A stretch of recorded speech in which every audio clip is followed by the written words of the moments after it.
Hey guys, we're going to go ahead and get started here in just a couple minutes, but we just wanted to give everyone a chance to hop on.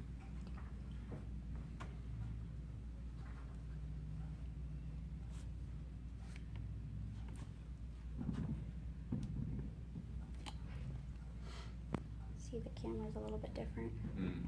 The regular camera and the Facebook Live camera. Yeah, it changes a little bit.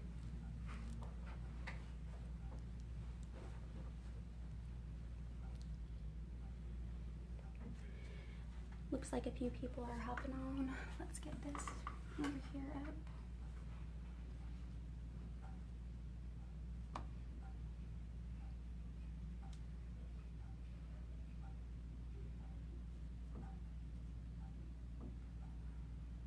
Jackie Hensel's on.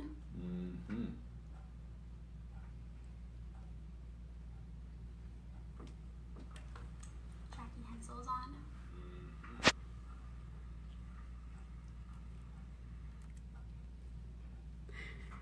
Okay, I think people are starting to get on, so we'll go ahead and get started. I've never used this thing before. Hey guys, welcome to this week's Facebook Live broadcast. We have Director of Safety Kevin Zahn with us to go over some different safety topics.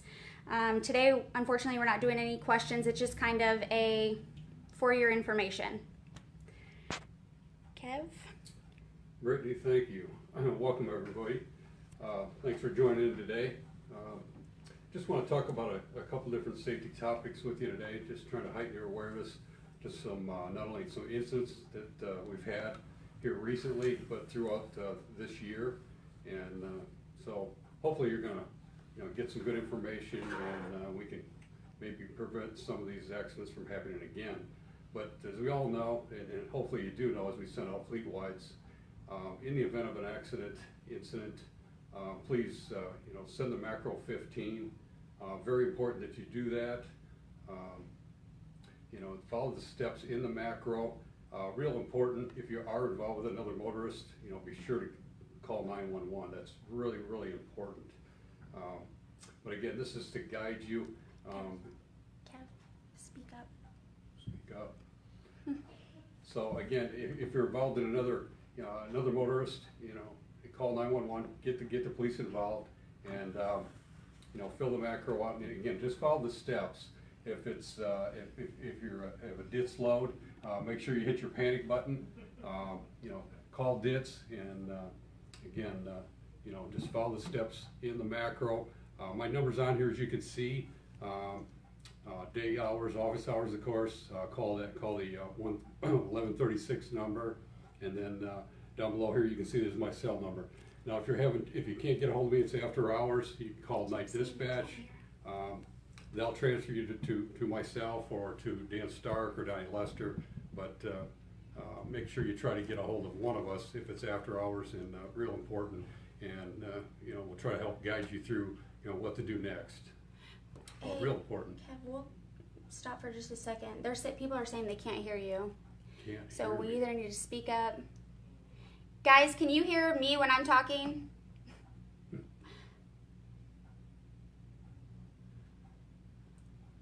I guess just speak up, Kev, because they can hear me when I'm on my... Okay, sorry. So I want to talk about a couple accidents that we've had this year, or types of accidents. One of them being the most frequent, as you would expect, would be backing. So, make sure you get a spotter whenever you're backing. Use Gull, get out and look. I know we get in a lot of tight situations out there in Clean Harbors. A lot of those parking lots are designed for trucks per se, but you can get in some tight situations. So you want to make sure when you get close to something, use Gull and get out of that truck, set the brakes. You're ever in question, get out and look. So some of those incidents can be pretty costly, and we want to try to avoid those at all costs, of course. Second most frequent, I want to talk about, believe it or not, it happens quite often, is getting hit while parked in truck stops. Think about where you park. Try not to park on the end. Try not to park near scales. Just do your best to find the safest place you can. And I know that's a challenge. Parking is very limited out there, but we seem to be, we're a magnet for getting hit for hit while parked. So that's, whatever you can do to park in a safe place, do what you can. Another frequent type of an accident that we have that we see is very concerning this year is turning. So turning, right-hand turns, as we all know, are the most difficult type of turn with a commercial motor vehicle with your articulating. So know where your trailer tandems are at all times. When you're turning, make sure you're really using your mirrors effectively, and just know where your trailer is tracking. So very important. Please use caution when turning. Another incident that I thought was worth mentioning that we've had happen quite frequently this year, and I talk about turning in tight places, is turning too tight. We're damaging the fairing on the sleeper berth. So we're turning so tight that we're pinching that fairing up against the trailer, and that damage can be upwards of $5,000 worth of damage at times. So that has happened, believe it or not, 18 different times this year. So I think you might find that a little surprising, that number, how high that is, but I know I do. So please, once you start turning tight, you really need to get out of that truck and look and just see how tight you are. Just be careful, and again, try to use a spotter if you can. Do what you can to avoid that type of incident. Lane changing incidents. We unfortunately just had one last night. Of course, not going to go into any details with that, but what I really want to mention is about when you make lane changes. Really important, as you all know. That's as you're driving, you got to make a lane change. Use your signals. Let them blink maybe at least 4 times. Move slowly. Do what you can to avoid that lane change incident with. Typically, it's with another car in the blind spot. We all know, it's a huge blind spot that we have. So use your convex mirrors. Scan your mirrors frequently. Slowly lane change. Do whatever you got to do to make sure that lane is clear. If you don't know, you don't go. So please, those can be very expensive. Injuries typically involved usually when you're making contact with another motorist. Not a good accident to have. So please, lane changing, use extra caution. Obviously, this time of the year, I want to mention too as well is that we've got bad weather throughout the country. As you know, it's winter. We've had a couple of major incidents here recently due to high winds. So Wyoming, you'll see signs, warning signs. Please make sure you're reading the signs and paying attention to it. And if it's unsafe to drive, especially when empty, and you all know we drive empty quite often. It's time to park the truck. Heed those warning signs. Don't be a hero. You get wherever you're going, you're going to get there. We want you to get there safely, and only you can make that decision. If it's high wind warnings are out, pull it over. Pull it over, find a safe place, and wait for that warning to expire. Same thing with snow-covered roads, icy roads. If it's unsafe, you make that call. We had 2 jackknives here in the last 3 weeks. So please, drive slower when it's icy. The conditions are not good for driving. Please just slow down and use extra caution. So I want to talk about a couple of those, and again, just to heighten that awareness, to hopefully you'll help us, not have any more of that type of incident. That's the high winds, the icy roads, the conditions get bad. Pull it over and wait it out. The macros I mentioned earlier, obviously the macro 15 for the accidents, but a couple other macros I thought would be a good time to mention these. We need you to use the macros and obviously follow up with phone calls when there's something, for example, on an overshort or damage on macro 23. We really need you to use that macro, and then contact Dan. Dan Stark usually handles that, or myself, but your first point of contact for an overshort or a damage claim, if there's going to be a claim or shortage or anything related to the product, reach out to Dan and please use that macro. In addition to the 15 and the OS&D is the has-been on the macro 24. in the event of a hazmat release or spill, please use that macro. This is a mistake here with the macro 15, but please use the 24. But obviously get a hold of safety at that point if you've identified a leak in your in-route inspections. Typically what we see in leaks and spills, it's basically we're just talking about a leak. If there's you're doing your in-route inspections, make sure you look on the underside of the trailer for any moisture, liquids, anything coming out the back of the trailer type of thing. But do your in-route inspections every couple hours when you're hauling waste loads. And if you do have a leak, obviously you got a spill kit, try to contain, and obviously get a hold of Dan or myself as quickly as possible. But please go ahead and use the macro as well. The reason we have, I kind of mention these macros so much is, this starts the information, the data that we need for a claim, depending on what it is. But this is what you're kind of looking at here is where we're going to store the information, photos, damage claims, so forth. But doesn't mean a whole lot to you there, but that just gives you an idea why we want you to do it, because it creates the database for once you submit that macro. Switching gears a little bit here, I want to talk a little bit about load securement. I think there's confusion, what we can haul on the second tier or the double layer. So I've got a few pictures here I can share with you, just kind of help clarify that a little bit.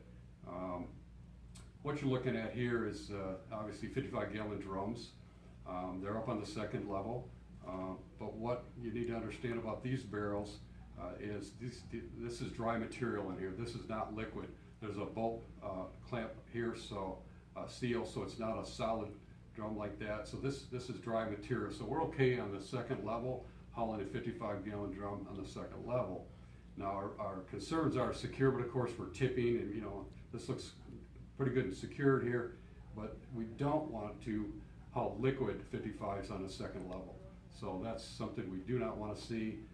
If you run into that, just tell the customer, the shipper, Clean Harbor Safety Clean, they know we don't want to haul liquid 55-gallon drum on the second level. So that's something we do not want to do. But again, this is dry, so that's okay. If it's not liquid in there, 55-gallon drum, that's fine to be up at the second level. Couple more pictures about load securement here, just real briefly. But this load looks real good, of course. It looks like it's safe to go down the road. You don't have any lateral movement issues here. Everything's tight against the bulkhead. 55-gallon drums, strapped together. They're shrink wrapped. I'm not sure if they're banded. Hard to tell with a picture. But one concern I wanted to point out with this load is you see this pallet on the back. The pallet on the back would be better if it was against the wall and this strap was a U-shaped strap around these barrels, so that way there's no risk of lateral movement. Because right now, if you go around a corner with this load, the way this is, these barrels could tip from side to side. There's nothing preventing those barrels from laterally tipping off that pallet. And they don't appear to be banded as well, just shrink wrapped. So it would have been better to have that pallet against the side wall, in my opinion. If you could put a strap around that thing, a U-shaped strap around that pallet, you'd be much better off. Couple more pictures, some loads here. These are actually empty barrels, but the reason I put this in here is because we were cited for unsecured hazmat load, which is a 36 point CSA pointable violation. Even though these were empty, the officer inspected our load and he determined that the straps were too loose.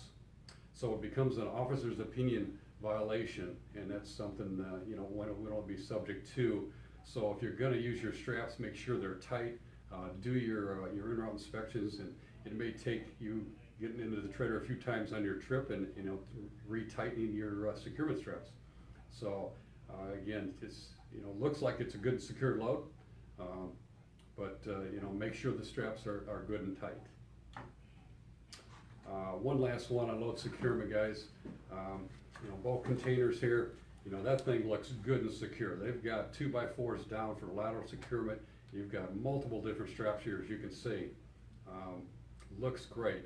You know, you can see they've got protection for lateral shift, fore and aft shift. It's all against the bulkhead. You put the brakes on. Everything looks good and secure. So that's a super good job there. One thing I did want to mention about these, I'll go back to the lids pictures here, but you know, make sure you are checking too when you pick up your waste loads. You know, look at these 550-gallon drums and make sure that the lids are tight. I know it's pretty difficult to go through a full trailer and check every bung cap to make sure, but just get a visual, and if you can put a hand on something like a bulk container lid, put your hand on it and just make sure it's tight. You get into high elevations, you know, liquids expand. You know, we've seen these things leak in transit, so sloshing around, moving, turning, just a good idea to try to get your hand on that lid and just make sure it's tight. Most people are not going to have the tools specifically designed to tighten lids, but really a pair of pliers will work. You know, anything, just visually get a look, and you know, if you do have that option of tightening up a lid, you know, do what you can. Again, most importantly, do those in-route inspections every couple of hours. You know, these loads need to be padlocked, as you know, on these waste loads. So they shouldn't be sealed. You should be able to get in there, and you know, you want to identify, because it's not uncommon that you know, a 55-gallon drum could spring a leak. You know, and that's, if that happens, there's, you know, get us involved, call safety, emergency response number on your manifest and so forth. You get somebody to you, but help us with you know, using your spill kit and trying to keep you know, the liquid from going into waste streams and park on level surfaces and that type of thing. So just keep that in mind if you do identify a leak in transit. Okay, next thing I want to talk about, directions and hazmat routing. Just a few things on that, just to give you guys some information. Most cities, as you know, you need to bypass, there's hazardous material routes. You typically are going to use a bypass on a city. I think we all kind of know that, but just a few things about that I just wanted to share. This National Registry, which I'll get to that, real handy, and that's the link here, but I want to show you what that looks like. If you click on that link, it's if you're fortunate enough to have a laptop or something in your truck with a bigger screen, you could use this website and you can look, you get more information as far as routing around cities. For example, Ohio, and you can see here in Ohio, they've got a map. You click on that map, and this will show you once you get near Columbus, Ohio. And unfortunately, we've seen a number of different violations in this city. They really watch as you're coming in with placarded loads towards the city of Columbus. So what this shows you here is if you click on that particular road through town, it tells you you're not allowed to drive through town on 71 here unless you're making a delivery. If you're placarded, you're coming in towards Columbus, you got to take the bypass loop. So that's pretty common in most cities. As you can see, as I click on the 270 here, it says that's your designated route for hazardous materials. So you want to take the bypass. Unless you're delivered into the city, you're allowed to, when placarded, to drive in the city and through the city. But they really watch you guys. I'm telling you, we've seen a number of different guys get tickets and citations out in this area because they did not use the bypass loop. So again, that information, there's a website which I have here, and fmcsa.dot.gov. You click on that and you can find that registry information that we were just looking at. But ultimately it boils down to you reading the signs, reading the road signs as you get near the city, and what you see is HM in a circle.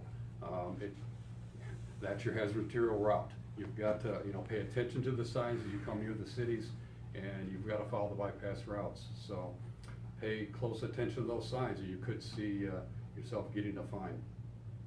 So wanted to share that with you, just trying to help you. But again, most cities are going to have you drive through the bypasses. This information, what you're looking at here, is in PDF version as well. So what I did to show you a map and the website to go, as you can see here, you get a number of different ways, a PDF or an Excel. But all this registered, all this information for every state is actually in your Qualcomm. If you have an MCP 200, that information has been uploaded. It's in there as a PDF. It is in your Qualcomm. Probably a little hard to read because this is what it's going to look like, and it is difficult to read. But that information is out there. It is in Media Manager, just for your information, if you didn't already know that. That's kind of what it looks like. That's one of the pages of the PDF, and this happens to be in Columbus, as you can see here. And it talks about the Beltway Loop. So Can you show us the website again, Kevin? Sure.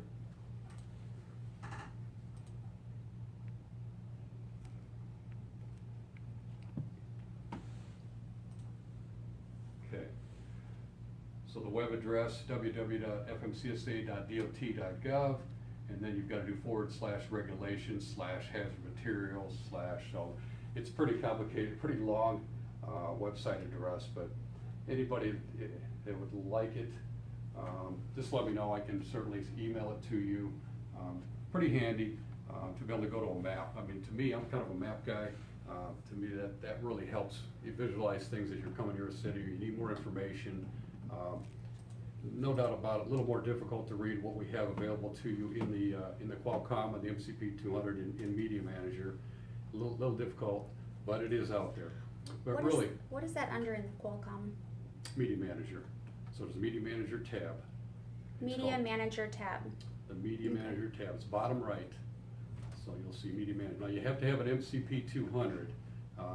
So if you don't have that model, then you're not going to have the Media Manager tab. So we do have a lot of MCP 100s. We're going to the 200s, trying to get everybody with a 200. But just some information for you that we're able to provide in the cab on the Qualcomm itself. So Colorado, for example, that's another hazmat map that's in Media Manager. That state does a nice job of putting a map out there, letting you know what roads you're allowed to drive on, what roads are restricted when placarded. So some good information out there. Some other things that are in there as well that you might find interest in Media Manager, as long as we're talking about Media Manager right now. I've also put in our phone list in there, which is in a PDF, it's a spreadsheet. So our contacts for Tri-State, anybody you're trying to get a hold of, their cell number, their office number, their extension, that is in there as well as a reference. So as you can see, there's size and weight information in there as well. This is all in PDF format in Media Manager. I just recently put a little bulletin about high wind warning in Wyoming, as you can see here. And again, just safety bulletins, anything that could help you guys out there. More information, the better. But if you didn't already know it, again, I thought it was worth mentioning today. That information is in the Media Manager tab on your Qualcomm, again, on the MCP 200, bottom right. Okay, so that's routing. A couple more things about that, about routing. We go into some difficult situations, customers, because of what we haul. Explosives, mining, mine roads, dirt roads. I'm sure you've seen it out there. And we get into some pretty unique situations for a truck, 70 feet in vehicle length. You really got to know where you're going. Once you come off the highway, we do have directions for a number of these customers, of course. You can get those directions. There's phone numbers. I really advise you to, if it says call somebody for directions, do so. Read special instructions. I've mentioned this for years. When I used to do orientation, I really put emphasis on it because I see the risk. I see our guys getting stuck. I see trailers in ditches, and you really want to just not rely solely on GPS. You really gotta, get your map out, make a phone call.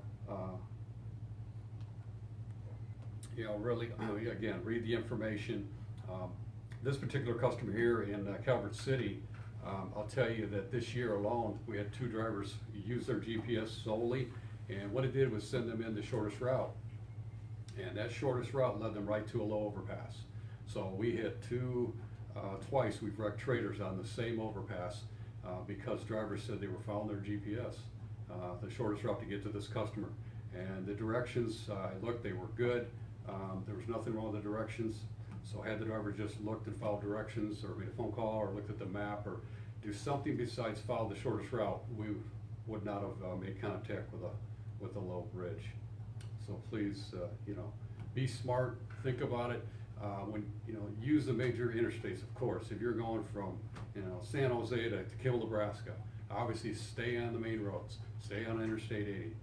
Use the main roads. It's when you deviate, it's when you exit the interstate system and you've got to find a customer. There's where the risk is, and that's we've found some trouble at times. So know where you're going, watch your turns, make sure you know where that trader is turning. Don't try to go in at night at customers. Oftentimes we've found trouble going into the evening hours. That's another thing you want to be careful of. It's probably best just to go into daylight. So just be careful, guys. Again, some of these customers are challenging to get to. I'm sure you've seen it out there. So be as careful as you can finding that customer and get as much information as you can. One last thing I thought I'd talk about real briefly, about two more.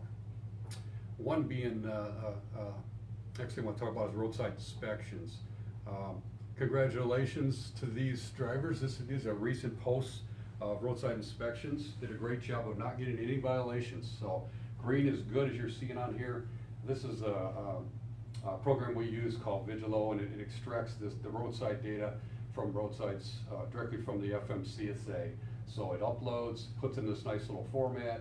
We can see that where we got the inspection, what state, what date, and if there were any violations at all. And obviously there's no points because these are all green.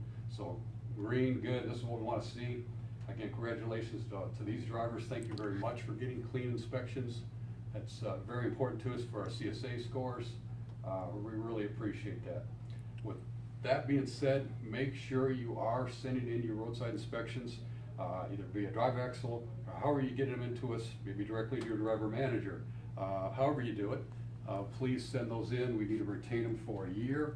And as you know, we have to send those back to the state within 15 days.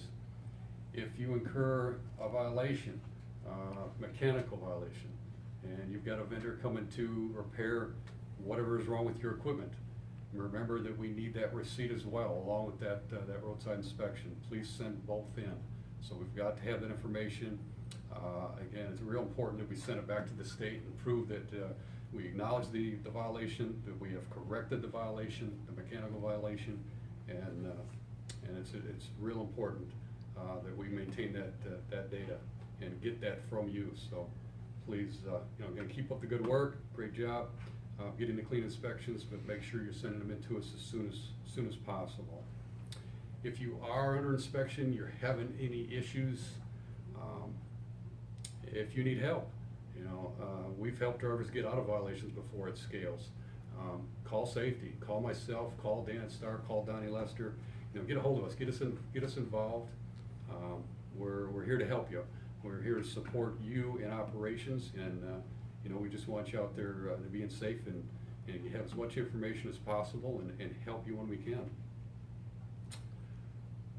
One last thing, guys, I want to talk about. It's something we kind of forget about. We have teams. Most of our trucks are teams. Obviously, we got a lot of solos, but team drivers, please, when that truck is in motion, be sure to use that safety restraint if that truck's in motion. If you're sitting in the passenger seat, obviously be sure to use your seatbelt, but most importantly, when you're in that sleep, we're trying to get rest and your co-driver's driving. We've had a number, unfortunately, a few different incidents in the last couple of years where our drivers have gotten severely injured while being involved, while their driver was involved in a collision, and that individual in the bunk was not restrained in, and that's very serious injuries that we've had. So to these employees, and it could have been avoided had we been restrained in. So your co-driver's driving, you're moving around in the truck. I get it. It's you're trying to get things. You know, the reality is you're moving around on that sleeper roof while the truck's in motion. Really try to limit that. You know, make sure you're sitting down when that truck's in motion and get seat belted in, and you're laying down, use that safety restraint. Very important to do that. That's really it, guys, what I wanted to share with you, and just hopefully it's good information for you. Obviously we want you to be safe out there at all times, and you know, you're the captain of that ship out there. You make the call when the roads are bad, you shut it down. You know, whatever you need to do to be safe, we back you 100% of the time, absolutely. Thanks for joining in, and have a good, safe rest of the year, and be safe out there. That's all I have. Thanks, Kev.